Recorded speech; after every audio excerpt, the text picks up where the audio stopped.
Hello friends, my study a way to success में आप लोग का फिर से स्वागत है। आज के इस वीडियो में हम लोग सौर मंडल के बारे में पढ़ेंगे, जो कि केवीएस सीटेट के लिए बहुत ज़्यादा इम्पोर्टेंट होंगे। इसके साथ साथ ये बाकी के भी जो अलग अलग कॉम्पिटिटिव एग्ज़ाम होते हैं उनके लिए भी बहुत ज़्यादा हेल्पफुल होंगे। चलिए शुरुआत करते हैं सौर मंडल से।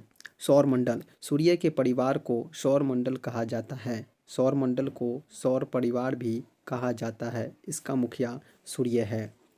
सूर्य के परिवार को क्या कहा जाता है? सौर मंडल, और इसे सौर परिवार भी कहा जाता है। सौर मंडल में कुल 8 ग्रह व अनेक उपग्रह है। ग्रहों व उपग्रहों को परिभाषित करने साथ ही मान्यता देने के लिए अंतर्राष्ट्रीय खगोल संघ है।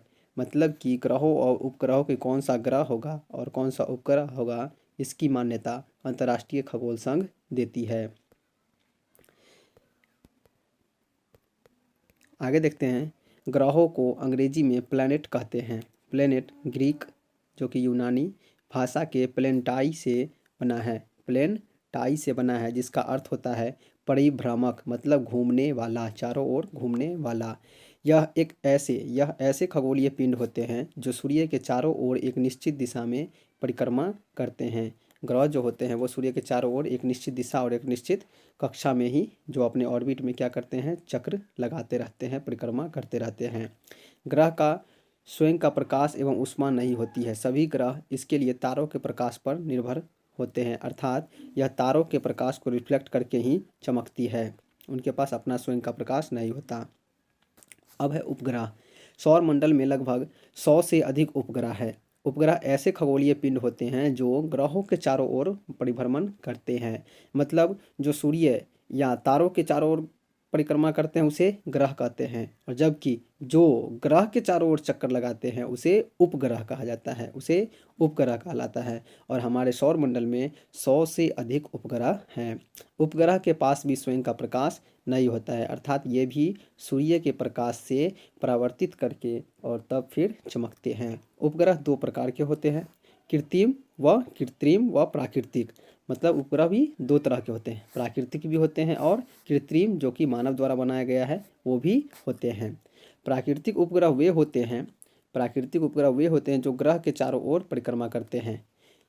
जो प्रकृति के द्वारा बनाया गया उपग्रह वो ऐसे उपग्रह होते हैं जो ग्रह के चारों ओर चक्कर लगाते हैं, जबकि कृत्रिम उपग्रह वे होते हैं जो पृथ्वी के धरातल से एक निश्चित उद्देश्य से मानव द्वारा भेजा जाता है। मतलब प्राकृतिक उपग्रह तो पहले से ही है, जबकि जो कृत्रिम उपग्रह है वह पृथ्वी पर से ही मानव के द्वारा विशेष उद्देश्य जैसे संचार के लिए, नेटवर्क के लिए, इन सब चीज़ों के लिए भेजा जाता है। और कई तरह की जानकारियाँ भी उपग्रह से लिया जाता है। आगे देखते हैं हम लोग तारा।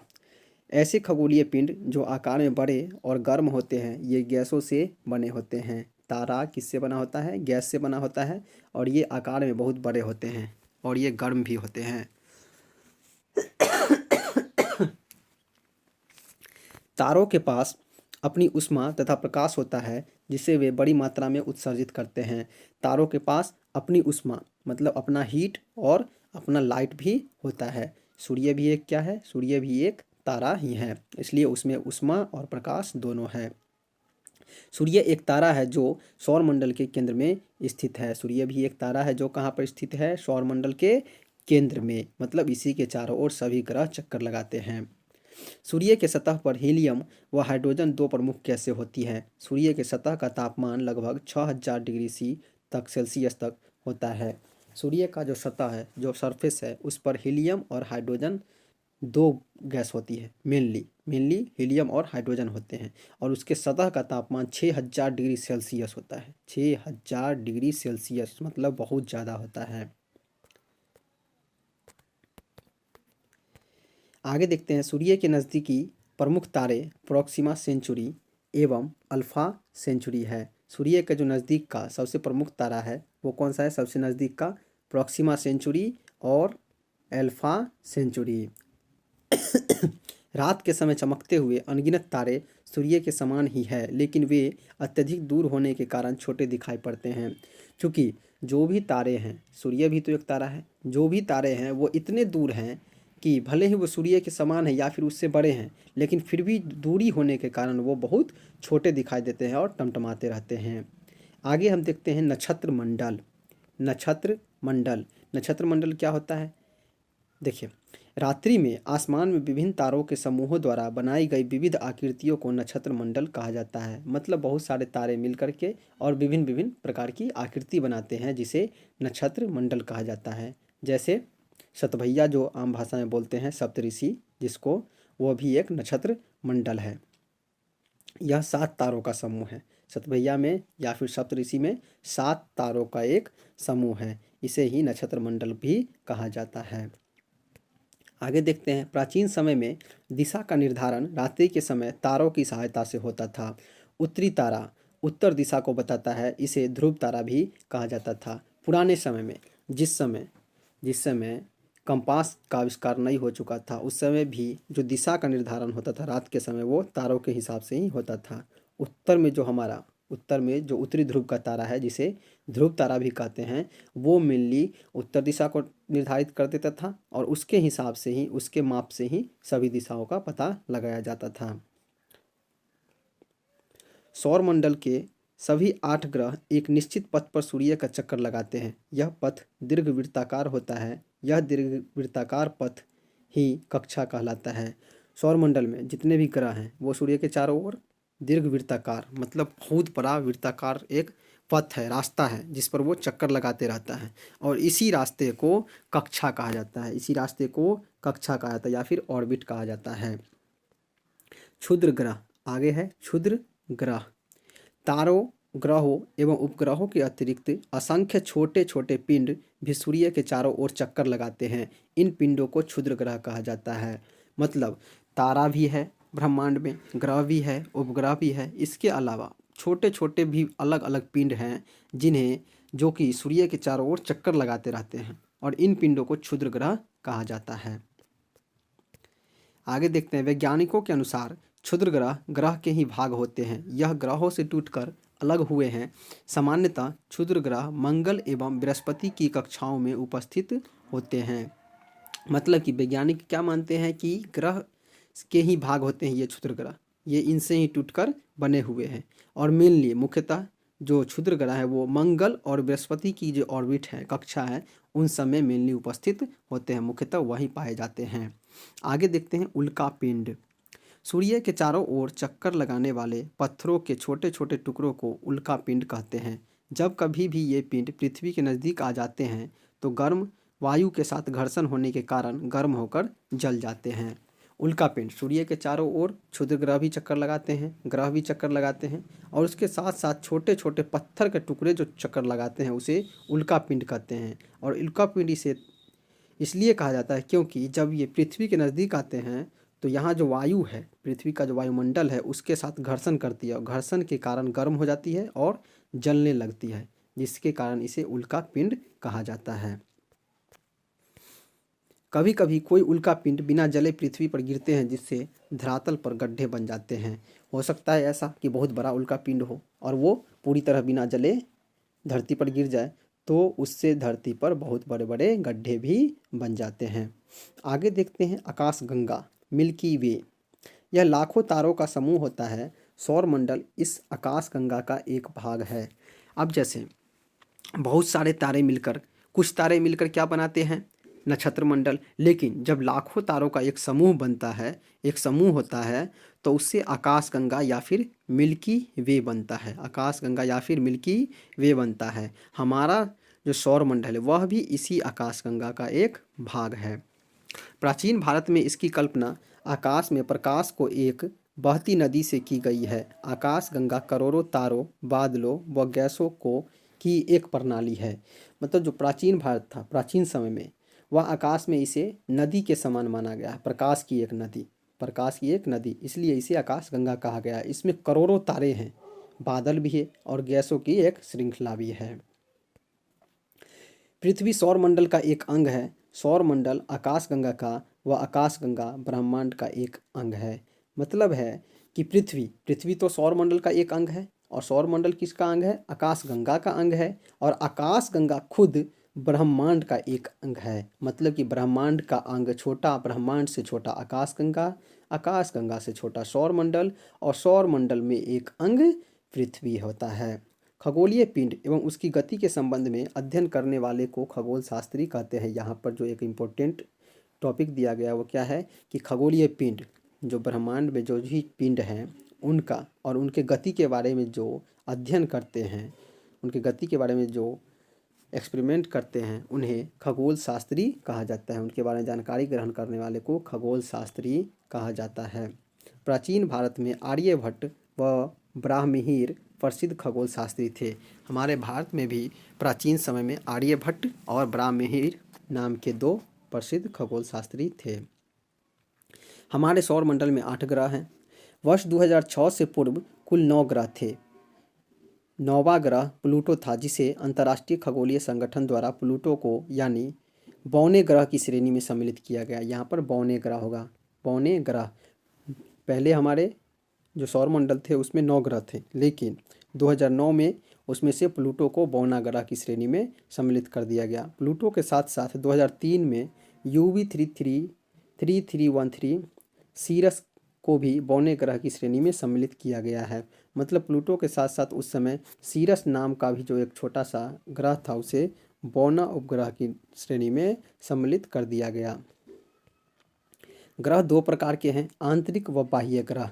ग्रह को भी 2 भागों में विभक्त कर लिया गया है, आंतरिक व बाह्य। ये सभी टॉपिक जो कि मैं अभी बता रहा हूँ वो KVS और सीटेट के लिए बहुत ज़्यादा इंपॉर्टेंट है, क्योंकि इसमें से कहीं से भी क्वेश्चन पूछे जाते हैं। मैंने भी एग्ज़ाम दिया, मैंने इन सभी टॉपिक्स को इतना अच्छा से पढ़ लिया कि जब मैंने एग्ज़ाम दिया तो उसमें 117 मार्क्स आसानी से आ गए मुझे। इसलिए मैं कहता हूँ कि ये ज़रूर पढ़ें। बहुत पहले की बात है ये, इसलिए अभी तक मैं जो एग्ज़ाम का पेपर देखता हूँ उसमें अभी तक इन सब में से ही पूछे जाते हैं और बुक के अंदर से ही पूछ लिए जाते हैं। ये नहीं कि कोई स्पेशल क्वेश्चन बने उसी से पूछे, नहीं, वो कहीं से भी पूछ सकता है। जैसे वो पूछ सकता है कि ग्रह के कितने प्रकार हैं, तो आंतरिक और बाह्य 2 प्रकार हैं, ये पूछ सकता है। तो इसलिए ये सभी जानकारी बहुत ज़्यादा ज़रूरी है।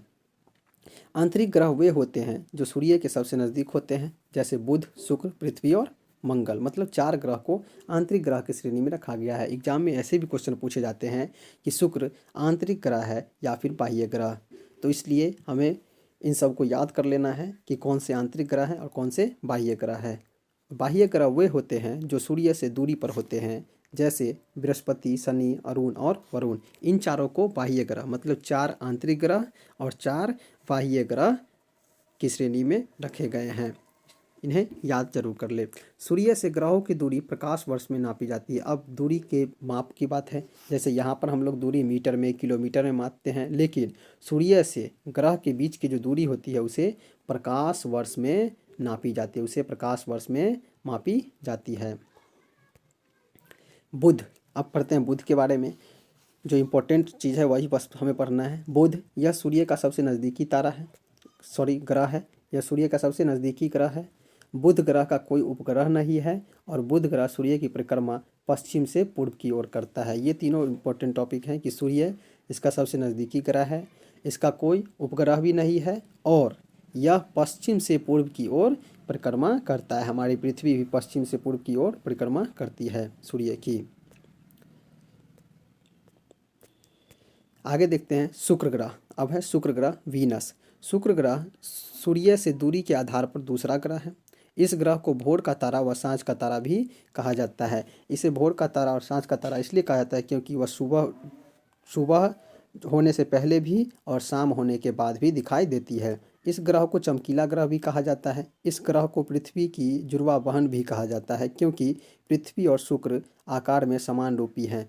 इस ग्रह के से बहुत ज़्यादा इंपॉर्टेंट क्वेश्चन आते हैं कि चमकीला ग्रह को किसे कहा जाता है, तो वो भी शुक्र ग्रह को। पृथ्वी की जुड़वा बहन किसे कहा जाता है, तो वो भी शुक्र ग्रह को, क्योंकि इसका और पृथ्वी का दोनों का आकार समान है। इस ग्रह का भी कोई उपग्रह नहीं है। यह ग्रह सूर्य की परिक्रमा पूर्व से पश्चिम की ओर करता है।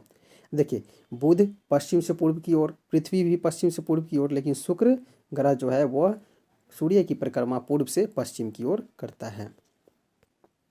अब है पृथ्वी। यह ग्रह सूर्य से दूरी के आधार पर तीसरा ग्रह है। यह सौर मंडल का एकमात्र ग्रह है जहाँ पर जीवन संभव है। इस ग्रह को नीला ग्रह भी कहा जाता है क्योंकि पृथ्वी के अधिकांश भाग पर जल है और यह ग्रह अपने अक्ष पर 23.5 डिग्री झुका हुआ है। मतलब हमारे पृथ्वी के बारे में बात हो रही है। यह सौरमंडल का दूरी के आधार पर तीसरा ग्रह है और इसे नीला ग्रह भी कहा जाता है और यह अपने अक्ष पर 23.5 डिग्री झुका हुआ है। ये भी याद करने की बात है कि यह अपने अक्ष पर कितने डिग्री झुका हुआ है, 23.5 डिग्री। बार बार एग्जाम में पूछे जाते हैं। पृथ्वी का एकमात्र उपग्रह चंद्रमा है। चंद्रमा का व्यास पृथ्वी के व्यास का 1/3 होगा है। चंद्रमा पृथ्वी से लगभग 3,84,400 किलोमीटर दूर है। चंद्रमा और पृथ्वी के बीच की दूरी भी पूछ ली जाती है, इसलिए यहाँ पर जो हमारा जब पूछा जाए तो क्या होगा, उसकी दूरी 3,84,400 किलोमीटर। अमेरिका के नील आर्मस्ट्रॉन्ग पहले व्यक्ति थे जो चंद्रमा पर 21 जुलाई 1969 में गए थे। चंद्रमा पृथ्वी का एक चक्कर लगभग 27 दिन में मतलब या फिर 28 दिन में पूरा करता है। 27, 28 जो भी ऑप्शन में आए वो क्लियर कर देना है। तो सबसे पहले चंद्रमा पर उतरने वाले पहले व्यक्ति कौन थे? नील आर्मस्ट्रॉन्ग, जो 1969 में गए थे। अब है मंगल ग्रह। इस ग्रह को लाल ग्रह कहते हैं क्योंकि इस ग्रह पर लौह अयस्क की मात्रा अधिक है। मंगल ग्रह के 2 उपग्रह हैं, डेमोस और फेबोस, और मंगल ग्रह सूर्य की परिक्रमा पश्चिम से पूर्व की ओर करता है। मतलब यह भी पृथ्वी और बुध की तरह ही पश्चिम से पूर्व की ओर सूर्य की परिक्रमा करते हैं और इसके 2 उपग्रह हैं, डेमोस और फेबोस, और इसे लाल ग्रह भी कहते हैं। इसे लाल ग्रह भी कहते हैं क्योंकि यहाँ लोहा है, लोहा का अयस्क की मात्रा बहुत ज़्यादा है, इसलिए इसे लाल ग्रह भी कहा जाता है। नेक्स्ट है बृहस्पति ग्रह, जुपिटर। इसे जुपिटर इंग्लिश में कहते हैं। यह सौरमंडल का सबसे बड़ा ग्रह है। सौरमंडल का सबसे बड़ा ग्रह अगर पूछा जाए तो वो जुपिटर होगा। बृहस्पति यह सूर्य से दूरी के आधार पर 5वां ग्रह है। बृहस्पति सबसे अधिक उपग्रहों वाला ग्रह है। इसका सबसे बड़ा उपग्रह निमेड है जो सौरमंडल का सबसे बड़ा उपग्रह है। मतलब कि सबसे अधिक उपग्रह भी बृहस्पति के पास है और सबसे बड़ा उपग्रह भी बृहस्पति के पास ही है। सूर्य की परिक्रमा पश्चिम से पूर्व की ओर करता है। इसके चारों तरफ छल्ले पाए जाते हैं। यह जो बृहस्पति ग्रह है वह भी सूर्य की परिक्रमा पश्चिम से पूर्व की ओर ही करता है और इसके चारों तरफ छल्लेदार लच्छे जो होते हैं, छल्ले, वो पाए जाते हैं। अब है शनि ग्रह। यह सौरमंडल में सूर्य से 6ठा ग्रह है। यह सौरमंडल के बाद दूसरा सबसे अधिक संख्या में उपग्रह वाला ग्रह है। इसका सबसे बड़ा उपग्रह टाइटन है। मतलब कि सौरमंडल का ये एक तो दूरी के हिसाब से 6ठा उपग्रह है और यह दूसरा सबसे अधिक संख्या में उपग्रह वाला ग्रह है और इसका सबसे बड़ा उपग्रह का नाम बार बार एग्जाम में पूछ लिया जाता है, टाइटन है। टाइटन यह सूर्य की परिक्रमा पश्चिम से पूर्व की ओर करता है और यह भी छल्लेदार ग्रह है। यह कैसा ग्रह है? यह छल्लेदार ग्रह है। अरुण यह सौरमंडल का 7वां ग्रह है। यूरेनस जिसे भी कहते हैं उसका क्या है? सौरमंडल का 7वां ग्रह है और इसको लेटा हुआ ग्रह भी कहा जाता है। एग्जाम में अगर पूछ लिया जाए कि लेटा हुआ ग्रह किसे कहा जाता है तो वो होगा अरुण या फिर यूरेनस। यह सूर्य की परिक्रमा पूर्व से पश्चिम की ओर करता है। जिस तरह शुक्र पूर्व से पश्चिम की ओर परिक्रमा करता है, उसी तरह अरुण ग्रह भी सूर्य की परिक्रमा पूर्व से पश्चिम की ओर करता है और इसका सबसे बड़ा उपग्रह एरियल है। इसका सबसे बड़ा उपग्रह एरियल है। अंतिम ग्रह है वरुण ग्रह। यह सौरमंडल का सबसे दूर का ग्रह है। इसको सौरमंडल का सबसे दूर का ग्रह कहा जाता है और यह सौरमंडल का सबसे ठंडा ग्रह भी है। वरुण ग्रह सूर्य की परिक्रमा पश्चिम से पूर्व की ओर करता है। मतलब कि 8 में से 6 जो ग्रह हैं वो सूर्य की परिक्रमा पश्चिम से पूर्व की ओर करते हैं और 2 ग्रह, एक अरुण और एक शुक्र, पूर्व से पश्चिम की ओर परिक्रमा करते हैं। इस तरह से हम लोगों ने ग्रहों के बारे में देखा और इसमें जो भी टॉपिक्स बताए गए हैं वो एकदम इम्पोर्टेंट है, कहीं से भी एग्ज़ाम में पूछ लिया जाता है, खासकर सीटेट और केवीएस में, और उसके अलावा दूसरे एग्ज़ाम में भी ये बहुत ज़्यादा महत्वपूर्ण है। अगर ये सेशन अच्छा लगा हो तो लाइक कर दीजिएगा। उसके बाद चैनल को सब्सक्राइब ज़रूर कर लेना, जिससे कि मैं जो भी नया वीडियो फिर से डालूँ, फिर से नया सेशन जो मेरा होगा वो आप तक सबसे पहले पहुँचे। मिलते हैं नेक्स्ट सेशन में।